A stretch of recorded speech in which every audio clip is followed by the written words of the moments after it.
तो आज हम बेसिस फेस्टियर फंजाई में फाइटोप्थोरा इसको कंप्लीट करेंगे इसी वीडियो में, तो बने रहे हमारे साथ। फाइटोप्थोरा पहले हम देखेंगे सिस्टमेटिक पोजीशन। सबसे पहले क्या देखेंगे? Systematic position. किंगडम फंजाई है, डिवीजन माइसीटे है, सब डिवीजन मैस्टिगोमाइकोटिना है, क्लास ओमाइसीट्स है, ऑर्डर पिरोनोस्पोरल्स है, फैमिली फाइटिएशियाई है। ये सभी सिस्टमेटिक पोजीशन आप में सभी में लिखना है, चाहे अलग चाहे पंजाई, और ये आपको लिख कर याद करनी पड़ेगी तभी याद होगी। ओके, इसके बाद चलते हैं आगे एक्यूरेंस। फिर ये फैकल्टेटिव पैरासाइट है। फैकल्टेटिव पैरासाइट का ये मतलब है कि यदि किसी एक प्लांट में ये हो गया और वो प्लांट यदि मर गया तो दूसरे प्लांट में जा सकता है। ये नहीं कि यदि एक प्लांट में मर गया तो ये भी मर गया, ऐसा नहीं है, ये दूसरे प्लांटों में भी जा सकता है। The most common species Plasmodium infestans. Most common species का क्या नाम है? प्लाज्मोडियम क्या? Phytophthora infestans. Most common species क्या है? फाइटोप्थोरा इन्फेस्टेंस, जो क्या करती है? लेट ब्लाइट ऑफ पोटैटो करती है। Late blight of potato. Some species saprophytic है। सेब्रोफाइटिक गले सड़े डेड डिकिंग मैटर पर ग्रो करती है। सेब्रोफाइटिक। आगे चलते हैं।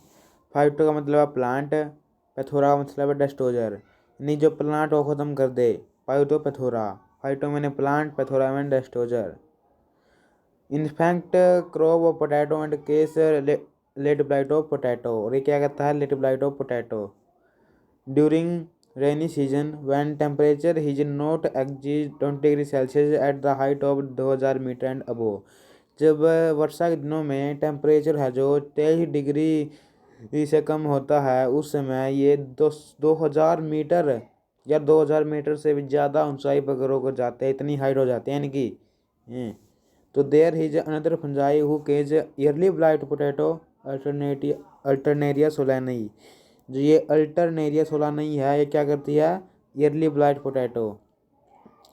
ओके, आगे चलते हैं सिम्टम्स पर। हम सिम्टम्स देखो इसके। अब the symptoms can be seen any part of the plants, यानी कि जो इसके सिम्टम्स है, प्रभाव है, ये हमें प्लांट के किसी भी पार्ट पर देखने को मिल जाएंगे। Any part of plants. On leaves, जब हम लीव्स पत्तों पर देखेंगे इसके सिम्टम्स, वो कैसे दिखेंगे हमको? वो पत्ता डार्क ब्राउन हुआ पाओगा। लीव्स कैसे हुई पाएंगी? Dark brown, olive green, oval, irregular water soaked area मिलेगा। ठीक है, ये लीव के केस में था। First of all symptoms develop at the tips and margin of old leave. सबसे पहले हमको सिम्टम्स कहाँ देखने को मिलेंगे? टिप्स पर एंड मार्जिन पर। और कैसी लीव पर? ओल्ड लीव पर, ना कि न्यू लीव पर, ओल्ड लीव पर। ओल्ड लीव की बात करी है, पुराने पत्ते की।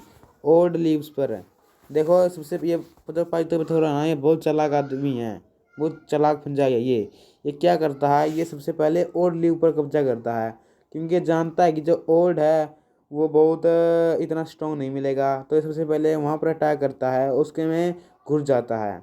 और आपको पता है कि जो पत्ते मरने वाले होते हैं, गिरने वाले होते हैं, जो ओल्ड हो जाते हैं, उनमें है जब उनका लास्ट टाइम चल रहा होता है ओल्ड लीव्स का, तो वे क्या करते हैं? जो अपना न्यूट्रिशन है वो कहाँ चला जाता है? उसका न्यूट्रिशन निकल कर न्यू लीव्स में, जो नई पत्तियाँ बन रही है, समझे? यानी कि ये सबसे पहले जो ओल्ड लीव है वहाँ पर अटैक करते हैं, ताकि जो उनमें से ओल्ड लीव में से जो न्यूट्रिशन न्यू पत्ती में जा रहा है, वो फाइटोप्थोरा भी उनके जरिए ओल्ड लीव से निकलकर न्यू पत्ती में जा सके।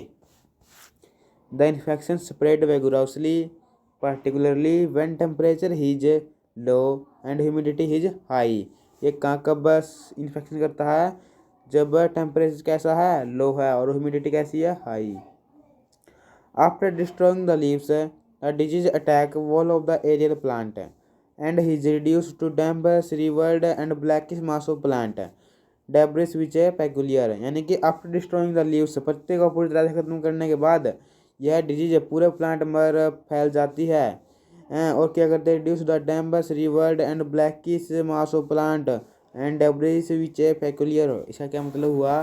कि पूरी फसल को ख़राब कर देते हैं, पूरे पौधे को, पूरी फसल को पूरे पौधे को खराब करने के बाद अंत में क्या होता है, जब अंत में ये ब्लैकिश मास में बदल जाती है, यानी कि एक पाउडर सा मिलता है ब्लैकिश मास का जमीन पर पड़ा हुआ। और जब हम दोबारा से समझे क्या किया इसने इसने क्या किया कि सभी प्लांटों पर अटैक कर दिया, और सभी भी प्लांट इन्फेक्शन उनमें सभी में इन्फेक्शन फैल गया, और वो लास्ट में मर गए। कैसे मर गए? ब्लैकिश मास बन गया उनका पाउडर के रूप में बचे हुए लास्ट में। और जब हम दोबारा से खेती करते हैं उसी ज़मीन पर, तो जो पाउडर बचा हुआ है उस ज़मीन पर, वो पाउडर में जो फायदा हो रहा है वो उनमें फिर दोबारा से पौधों में चला जाता है, फिर उनके साथ यही काम होता है। ये कहना चाह रहा था यहाँ पर। ये आगे देखो तो फिर, in the lake stage the infection spread inward and entire tube becomes brown and ultimately get destroyed। कि ये क्या करता है, वो तेज़ी से फैल जाता है सभी में, और अल्टीमेटली अंत में डिस्ट्रॉय कर देता है पूरी फसल को। हैं, अब हम चलते हैं सोमेटिक स्ट्रक्चर पर। पाइथोप्थोरा इज एंडोपैरासाइट। एंडोपैरासाइट का क्या मतलब है? एंडोपैरासाइट का मतलब है कि उसके अंदर रहता है। The hyaline mycelium of Phytophthora is coenocytic and profusely branched है। However, septa are formed when hyphae are old and particularly at the time of reproduction. The mycelium is generally intercellular, but the hausteria are formed to penetrate the host cell. Mycelium कैसा है? Intercellular है। और जो हाउस्टेरिया हाउस्टेरिया पाइथोप्थोरा की एक cavity है जो कि दूसरे प्लांट से न्यूट्रिशन लेने में हेल्प करती है। आगे हम पढ़ेंगे हाउस्टोरिया के बारे में भी। तो यहाँ पर अभी देख लो क्या कह रहा है कि haustoria are formed to penetrate the host cell. Haustoria क्या करता है? दूसरी सेल को पेनिट्रेट कर देता है, जिसमें ये हाउस्टोरिया पाइथोप्थोरा की सेल का भाग है, और ये दूसरी सेल में अटैक करने के लिए इसका उपयोग करता है। ठीक है, आगे चलो तो फिर। द हाइपे आर 3 से 8 माइक्रोमीटर 3 से 8 micrometer in breadth. The hyphae are tubular, coarse, hyaline. The hyphal branch usually show a constriction at the point of its origin. दो हाइफल ब्रांच है ना, वह क्या शो करती है?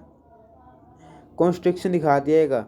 कॉन्स्ट्रिक्शन दिखाती है eight the point of its origin, जहाँ से वो ओरिजिन हुई है, जहाँ से वो निकली है। Hyphal branch usually show a constriction at the point of its origin. अब बात करते हैं हाउस्टोरिया की। The haustoria absorb nourishment from the host cell. Haustoria are simple और ब्रांच्ड फिंगर क्लब शेप। कैसा है? सिंपल है, ब्रांच्ड है, फिंगर और क्लब शेप है, और roundish body usually surrounded by a sheath of cellulose formed by host cell, perhaps developed to set off the enteroparacyte। ये था हाउस्टेरिया के बारे में। आगे भी बहुत सारी बातें इसके बारे में देखो तो फिर। इच हाउस्टोरियम बियर्स ए क्लब शेप हेड है। इसमें एक क्लब शेप हेड है और नैरो कंस्ट्रक्टेड पार्ट जिसको हम कहेंगे स्टाल्क है। Which a narrow constructed part है जिसको हम कहेंगे स्टाल्क है। The haustoria are finger like है। कैसा है? फिंगर लाइक है। द हाइपे आर 4 से 8 micrometre in diameter. The hyphal wall is mainly made up of glycan. Cellulose is either feebly present और absent, यानी कि जो सेलुलोज है वो हो भी सकता है प्रेजेंट और नहीं भी। तो cytoplasm contain numerous nuclei. Cytoplasm के क्या मिलेंगे?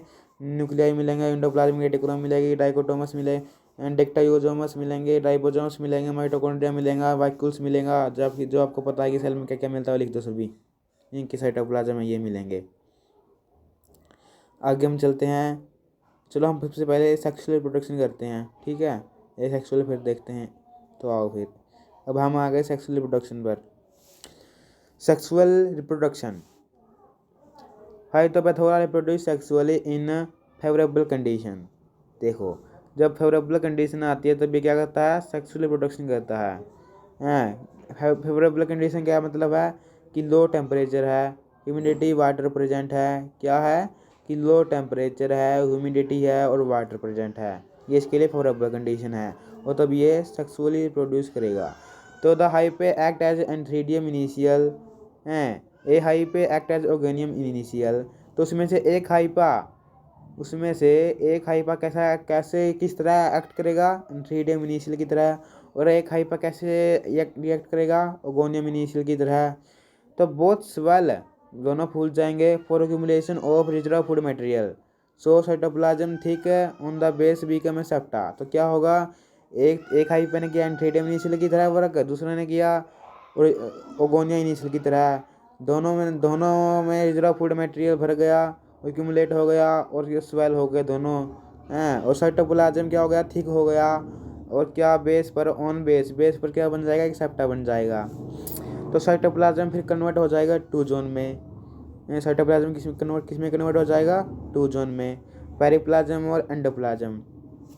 जैसे कि साइटोप्लाज्म था ये दो भागों में बंट गया, पेरिप्लाज्म और इंडोप्लाज्म। जो पेरिप्लाज्म में उसमें वैक्यूल्स होते हैं लेकिन न्यूक्लियस नहीं होते हैं। और जो एंडोप्लाज्म होता है उसमें डेंस न्यूक्लियस होते हैं लेकिन वैक्यूल्स नहीं होते। ये आपने ध्यान रखना है। ओके, आगे चलते हैं। आगे देखो, new become germination tube and are material come in germ tube.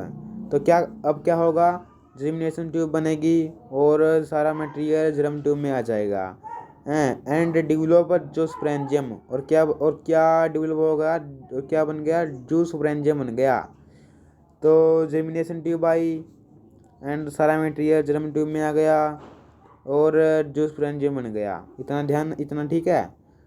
Wall chamber convert in multiple segment है, जो फिर वो मल्टीपल जो उसमें फिर जो वो मल्टीपल चैम्बर में कन्वर्ट हो जाएगा। मतलब जो ऐसा था ये, इसमें फिर ये चैम्बर ऐसा चैम्बर बन जाएगा, ये मल्टीपल चैम्बर में कन्वर्ट हो जाएगा।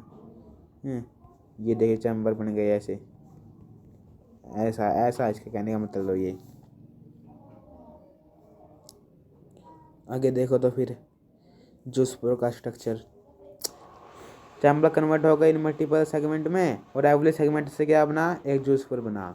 एवरी सेगमेंट्स ने एक जूस्पोर बना दिया। अब हम जूस्पोर का स्ट्रक्चर देखेंगे। तो ये बाईफ्लैजिलेटेड है, tinsel and whiplash type two flagella है, तो बाईफ्लैजिलेट कह देंगे हम इसको। इसके पास टू फ्लैजिला तो बाईफ्लैजिलेट है, एक है टिंसल और यूप्लस टाइप। ठीक है, टिंसल कैसा है, शॉर्ट है, यूप्लस कैसा है, लॉन्गर है। इसमें कोई सेल वॉल नहीं है, येलोविश है कलर में। ओके, ये था जूस्पोर के स्ट्रक्चर के बारे में। आगे चलो तो फिर, zoospore find the place for entering the secret cell wall and withdraw their flagella and produce germination tube. क्या कह रहा है ये कि जूस्पोर है एक ऐसा प्लेस की तलाश करता है उसके अंदर प्लांट के अंदर प्रवेश करने के लिए।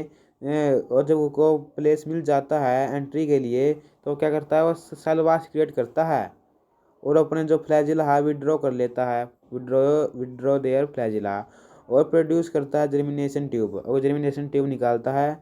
फिर जर्म ट्यूब फाइंडर एक उसको इंजर्ड पार्ट को ढूंढती है, जहाँ से इंजर्ड पार्ट यानी जहाँ से वो अंदर जा सके, ऐसे एक पार्ट को ढूंढती है जर्म ट्यूब, इंजर्ड पार्ट को। And stomata after that germ tube swell and become appressorium. और जो स्टोमेटा है आफ्टर डेट जर्म ट्यूब क्या हो जाएगा, स्वेल हो जाएगा स्टोमेटा एंड बीकम एपिसोडियम, और फिर एपिसोडियम बना देगा। एपिसोडियम है जो वो स्टोमेटा को टोएगा and start develop large size. और क्या हो, टोने के बाद क्या करेगा, उसका लार्ज साइज हो जाएगा एपिसोडियम, और स्टार्ट डेवलप लार्ज साइज में बदलना शुरू कर देगा। दैट स्टोमेटा ओपन ऑलवेज, और स्टोमेटा को ओपन रखेगा always, but some time when not find stomata then secrete enzyme and create a hole and become infection thread। इन कभी कभी उसको स्टोमेटा नहीं मिलता है भाई, तो वो एंजाइम क्रिएट करता है एक होल क्रिएट करने के लिए, तो एंड बीकम इन्फेक्शन थ्रेड, और फिर क्या कर लेता है, इन्फेक्शन थ्रेड बनाता है। और after entering they develop mycelium, और दे माइसीलियम बन जाते हैं। अब जाइगोट की बारी, आजा आजा आजा जाइगोट जी, जाइगोट की बारी भाई। One cell is present only, zygote में ध्यान रखना है, one cell is present only in Phytophthora के जाइगोट में। This wall is smooth pigmented reddish, single nucleus है, डेंस साइटोप्लाज्म है, रिजर्व फूड मटेरियल ऑयल है। ठीक, ये था सेक्सुअल रिप्रोडक्शन। हम करते हैं ए सेक्सुअल रिप्रोडक्शन, ये कंप्लीट हो जाएगा फिर। ओके, फिर हुल्ले हुल्ले, जय श्री राम। तो asexual reproduction occur by spore formation during warm and damp weather. A tuft of slender branch hyphae arise from the internal mycelium. It comes out through the stomata in leaves or injured part of skin. Thus, aerial hyaline and sympodial branched hyphae of in, indeterminate growth are called sporangiophore. देखो क्या चल रहा है यहाँ पर। अब हमने पढ़ा था अब कि जो सेक्सुअल रिप्रोडक्शन किया पाइथोपेथोरा ने वो फेवरेबल कंडीशन में किया, तो ए सेक्सुअल रिप्रोडक्शन ये अनफेवरेबल कंडीशन में करेगा कि जहाँ टेम्परेचर लो नहीं है, ह्यूमिडिटी नहीं है और पानी अवेलेबल नहीं है। ठीक है, तो ये इसके लिए क्या है, अनफेवरेबल कंडीशन होगी जिसमें ए सेक्सुअल रिप्रोडक्शन करेगा। कैसे करेगा? स्पोर के द्वारा, स्पोर फॉर्मेशन करके। तो during warm and damp weather a tuft of slender branch का गुच्छा, ब्रांच्ड हाइपो का गुच्छा अराइज है फ्रॉम द इंटरनल माइसीलियम, जो इंटरनल माइसीलियम से अराइज होता है एक हाइपे का गुच्छा। इसमें जो यह it comes out through stomata, ये कहाँ से आता है? स्टोमेटा के द्वारा आता है ये। इन लीव्स और injured part of skin, leaves पर और इंजर्ड पार्ट ऑफ स्किन पर। These aerial hyaline and sympodial branch hyphae of indeterminate growth आर्गास स्पोरेंजियोफोर। डज एरियल है, हाई अलाइन है एंड सिम्पोइडियल ब्रांच जो हाइपे है और indeterminate growth are called sporangiophore. The latter beer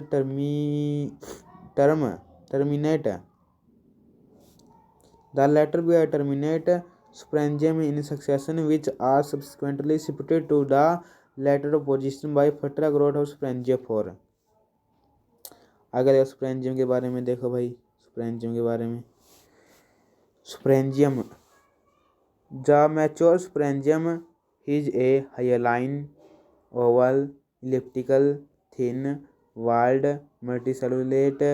multinucleate spore sac which a small stalk and apical papilla। ये सब देखने को मिलेंगे। क्या क्या? The mature sporangium is a hyaline oval elliptical thin walled multinucleate spore sac which a small stalk and apical papilla, ये देखने को मिलेंगे। Thus easily gets detached from the sporangiophore and dispersed on the other plants or soil by rain splashes or wind। और ये easily gets detached, ये बहुत हल्के रूप में अटैच होता है स्पोरेंजियोफोर से, ताकि ये हवा के द्वारा या किसी प्लांट के द्वारा, पानी के द्वारा कैसे भी ये उससे अलग हो जाए और दूसरे प्लांट पर जा सके, जैसे कि रेन स्प्लैशेस के द्वारा और वाइंड के द्वारा। आगे देखो जर्मिनेशन।